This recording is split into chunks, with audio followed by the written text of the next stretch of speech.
आजकल देखा गया है कि लोगों को रिलेशनशिप्स में बहुत ज़्यादा मसाइल का सामना करना पड़ता है। आप किसी के साथ रिलेशनशिप में होते हैं,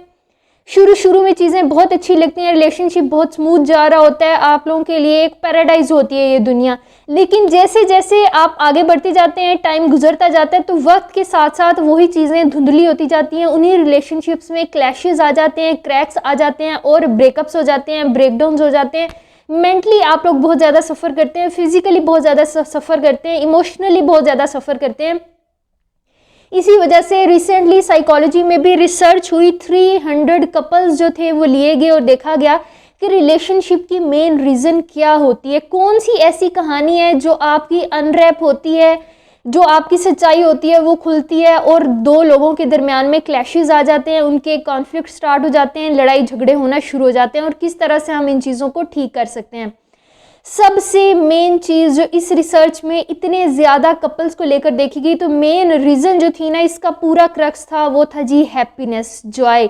खुशी। हर चीज़ का सलूशन इसमें नज़र आया कि अगर आप खुश होते हैं तो आप सक्सेसफुल होते हैं, अगर कोई शख्स खुश नहीं है तो वो सक्सेसफुल नहीं हो सकता। इसमें कहा गया कि ये बहुत से लोगों के लिए गलत मिथ है कि हम सक्सेसफुल होकर खुशी हासिल करते हैं। रिवर्स होता है ये कि अगर आप खुश हैं, अगर आपकी ज़िंदगी में जॉय है, अगर आप लोग सेटिस्फाई हैं, अगर आप लोग कंफर्टेबल हैं, तो आप सक्सेस की तरफ जाते हैं, इर्द गिर्द के लोग आपको बूस्ट करते हैं। और अगर ये हैप्पीनेस नहीं है, आप लाइफ में सक्सेसफुल नहीं होते, आप अपने रिलेशनशिप में सक्सेसफुल नहीं होते, तो रिलेशनशिप का कोर जो टिप है ना, एक निकल के आती है, वो यही निकल के आई है रिसर्चेस से कि खुश होना सीखें। खुश किस तरह से हुआ जाता है, ये तो था जी समरी, एक रिव्यू दिया गया। इसके अलावा जो 3 मास्टर स्किल्स हैं ना, इस रिसर्च में जो निकली हैं, एनालाइज की गई हैं, प्रैक्टिकली जिनके ऊपर काम किया जा सकता है, वो 3 चीज़ें हैं। अगर उन स्किल्स को मास्टर कर लेंगे तो कोई भी रिलेशनशिप आपका सफ़र नहीं होगा, क्लैशेस नहीं होंगे, कॉन्फ्लिक्ट्स इमर्ज नहीं होंगे। उसमें सबसे पहली चीज़ है इनसाइट, नो हाउ होना, पता चलना, अवेयरनेस होना आपको अपने आप की, अपनी फीलिंग्स की और नेक्स्ट पर्सन की भी, दूसरे शख्स की भी रिलेशनशिप में। अगर आपको इंसाइट है तो आपका ये जो रिलेशनशिप है वो वर्क करेगा। अगर इंसाइट नहीं है, अवेयरनेस नहीं है, तो रिलेशनशिप्स वर्क नहीं करते। क्योंकि होता क्या है,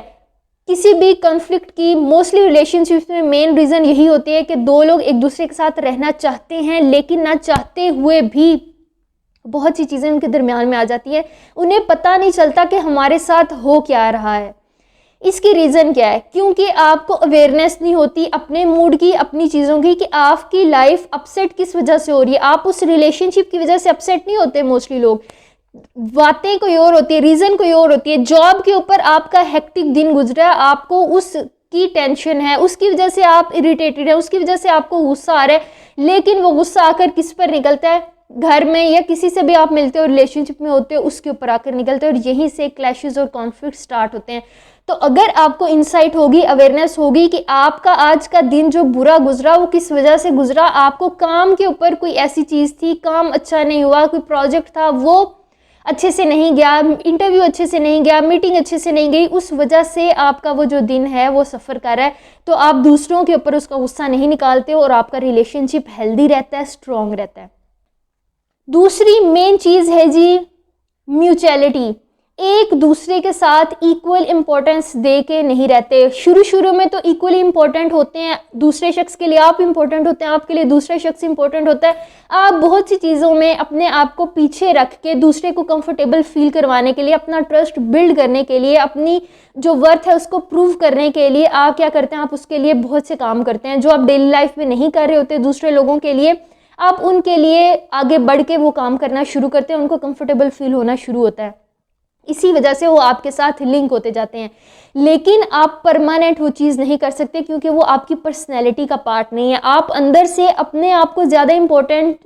फील करवाते हैं, अपने आप को ज़्यादा इम्पोर्टेंस देते हैं दूसरे लोगों से, तो वक्त के साथ साथ आप उस शख्स को इम्पोर्टेंस देना कम कर देते हो। आपके लिए अपना आप ऊपर होता जाता है। आप बहुत लंबे अरसे के लिए, अगर आपका बिहेवियर वैसा नहीं है, पर्सनैलिटी वैसी नहीं है, तो दूसरे को इम्पोर्टेंस नहीं दे सकते। लेकिन उस शख्स ने आपका ये इम्पोर्टेंस देने वाला बिहेवियर ही देखा होता है,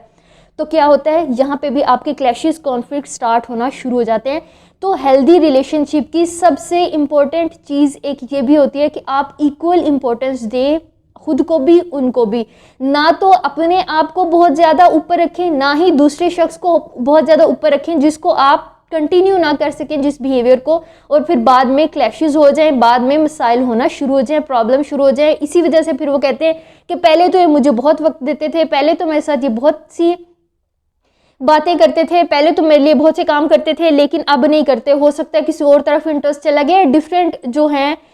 आपके जहन के अंदर बातें आना शुरू हो जाती है, शक पैदा होना, वहम पैदा होना शुरू हो जाता है। तो कोशिश करें कि रिलेशनशिप के अंदर हमेशा इक्वल ग्राउंड के ऊपर ही चीज़ें होनी चाहिए। दोनों पार्टीज़ को एक दूसरे को इक्वल इम्पोर्टेंस देनी चाहिए, ना ही अपने से कम रखें, ना ही अपने से अबतर रखें। अगर ऊपर नहीं रख सकते तो इक्वल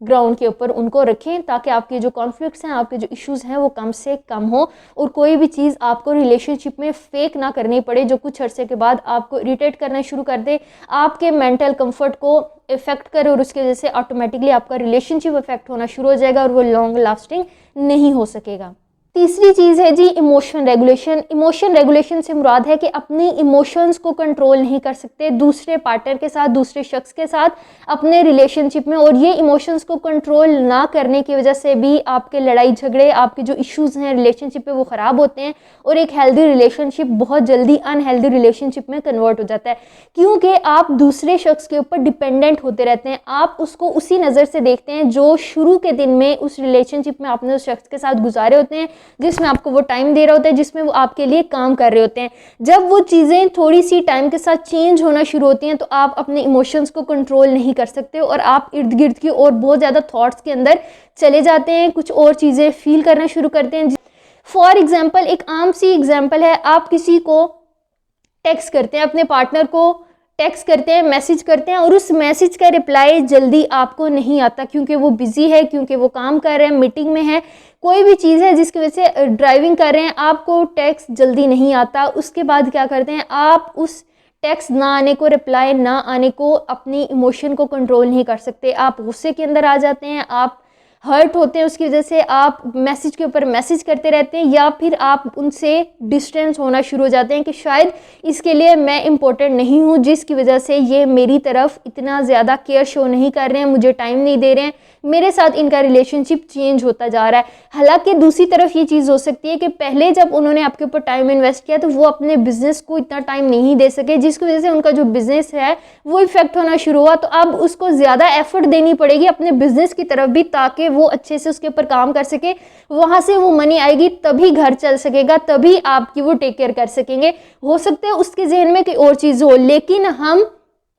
सिर्फ उस बिहेवियर के बारे में सोच रहे होते हैं जो हमारे साथ चेंज हो रहा है। हम उनके साथ जाके काउंटर नहीं करते हैं, कम्युनिकेशन नहीं करते हैं, फेस टू फेस बात नहीं करते हैं कि हम ये इमोशन फील कर रहे हैं, इसके पीछे रीज़न क्या है, क्यों ऐसा हो रहा है। ना तो खुद से बात करते हैं, ना ही दूसरे शख्स से बात करते हैं, हम उन इमोशंस में बहते चले जाते हैं, एक के बाद दूसरी नेगेटिव इमोशन, तीसरी नेगेटिव इमोशन, फीलिंग्स इमर्ज होती जाती हैं, जिसकी वजह से हमारे जो रिलेशनशिप हैं उनके अंदर स्ट्रेन आ जाता है और रिलेशनशिप्स हमारे ख़राब होना शुरू हो जाते हैं। तो कोशिश करें इन 3 चीज़ों के ऊपर काम करें। अगर आपको अपनी अवेयरनेस होगी, दूसरे शख्स की अवेयरनेस होगी कि वो किस वजह से ऐसा बिहेव कर रहे हैं, आपको जो फीलिंग्स आ रही हैं, आप जिस तरह से बिहेव कर रहे हैं वो किस वजह से हो रहा है, इंसाइट होगी, उसके बाद आप इक्वल ग्राउंड्स के ऊपर दोनों को रखेंगे, दोनों लोगों को, खुद को भी उनको भी इक्वल इम्पोर्टेंस देंगे और अपने इमोशंस के ऊपर काम करेंगे, अपने इमोशंस को कंट्रोल करने की, अपने फीलिंग्स को कंट्रोल करने की, और वक्त के साथ उन इमोशंस के साथ फ्लो करने की बजाय अगर उनको कंट्रोल करने की कोशिश करेंगे